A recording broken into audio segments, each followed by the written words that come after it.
வணக்கம். நான் ஸ்ரீரங்கம் ரவி உங்களோட பேசிட்டு இருக்கேன். மார்ச் மாதம் 2024ஆம் வருஷம் மார்ச் மாதத்திற்கான பலன்கள். மீன ராசி. மீன ராசி நேயர்களை பொறுத்தவரையில் 2ஆம் இடத்தில் இருக்கக்கூடிய குரு மிகவும் சிறப்பு உங்களை பொறுத்த வரைக்கும்.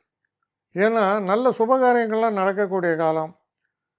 திருமணமாகட்டும், வேலை வாய்ப்பாகட்டும், குழந்தை பிறப்பாகட்டும், எல்லாமே உங்களுக்கு ஃபேவரபுளாக இருக்குது. இதில் எந்த விஷயங்கள் நடப்பாக இருந்தாலும் அது உங்களுக்கு ஃபேவரபுளாக தான் இருக்கும். லக்னத்தில் ராகு, 7இல் கேது.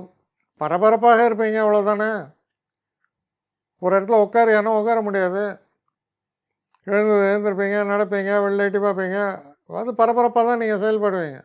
12ஆம் வீட்டில் சனியும் புதனும் இருக்காங்க. அதுக்கப்புறம் லக்னத்துக்கு உங்கள் ராசிக்குள்ளே புதன் வர்றார் 8ஆம் தேதி.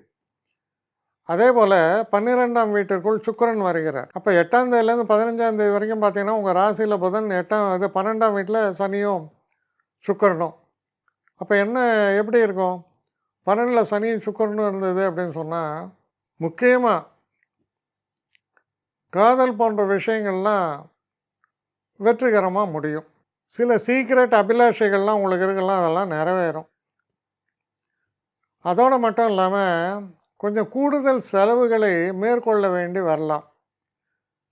ஆனால் அந்த செலவுகளை பொறுத்த வரைக்கும், சரி என்கிட்ட பணம் இருக்குது, நான் செலவு பண்ணுறேன், ஃபைன். கடன் வாங்கி பண்ணாதீங்க, அவ்வளோதான் உங்களுக்கு அட்வைஸ் பண்ண முடியும்.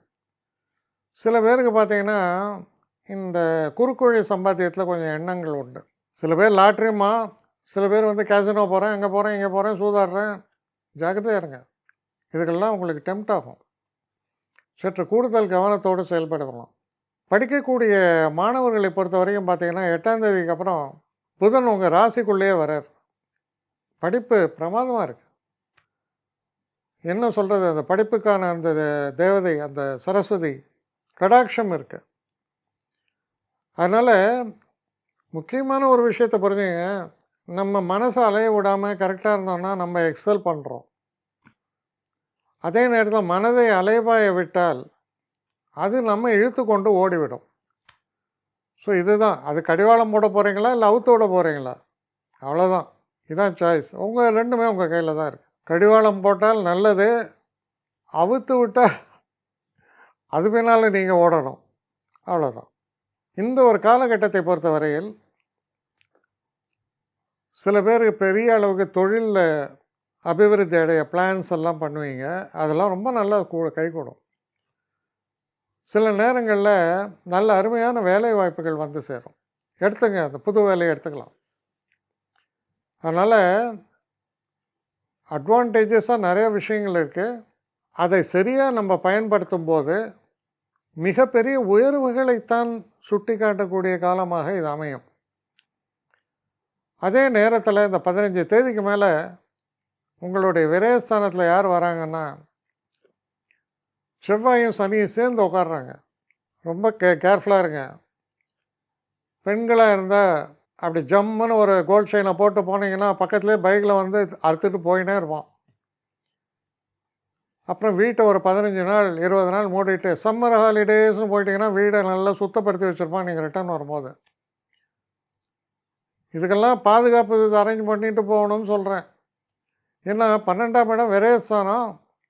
அங்கே செவ்வாயும் சனி இருந்தால் என்ன பூட்டை உடச்சி திருடுவோம். அதே மாதிரி 1ஆம் தேதி சம்பளம் வாங்குறீங்க, இல்லை ஏதோ பணம் வச்சுருக்கீங்க, போனால் போதும் ஆட்டோவில் வாங்க,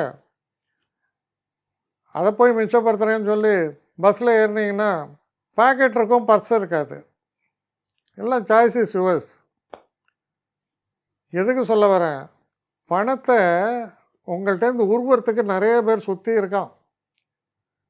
அதில் நீங்கள் கூடுதல் கவனத்தோடு இல்லாவிட்டால் கஷ்டப்பட்டு சம்பாதிச்ச பணம் போகிறதோடு மட்டும் இல்லை, சில நேரங்களில் நம்ம கடனாளியாக வேறு ஆகிடும். கேரண்டி கையெழுத்து போடுறாதீங்க. பண விஷயத்தில் ரொம்ப ஜாக்கிரதையாக இருங்க.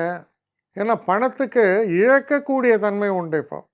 அதனால் ஜாக்கிரதையாக இருக்கணும். 2ஆம் வீட்டுக்குடையவன் 12ல் சனியோடு சேர்ந்துருக்கார். இதை விட என்ன வேணும் ஓணும், ஜாக்கிரதை. அதே போல் சில பேருக்கு பெண்கள் மேலே வீக்னஸ் இருக்கும். நிச்சயமாக கேரண்டீடாக உங்கள் பர்ஸை உருவின்னு போயிடுவாங்க. இதெல்லாம் இவ்வளோ தான் நான் சொல்ல முடியும் கௌரவமாக. ஜாக்கிரதையாக இருங்க. ஆனால் நல்ல காலம், எந்த கேடும் இல்லை. கேடை நம்மளா தருவிச்சுட்டா தான் உண்டு. கொஞ்சம் கூடுதல் கவனத்தோடு செயல்பட வேண்டும். நிறைய பேர் என்னை எப்படி காண்டாக்ட் பண்ணுறதுன்னு கேட்குறாங்க. ஸ்ரீரங்கம் ரவி 1 ஒன்றுன்னா ONE போடக்கூடாது. Srirangam Ravi 1 number. So Srirangam Ravi 1@gmail.com.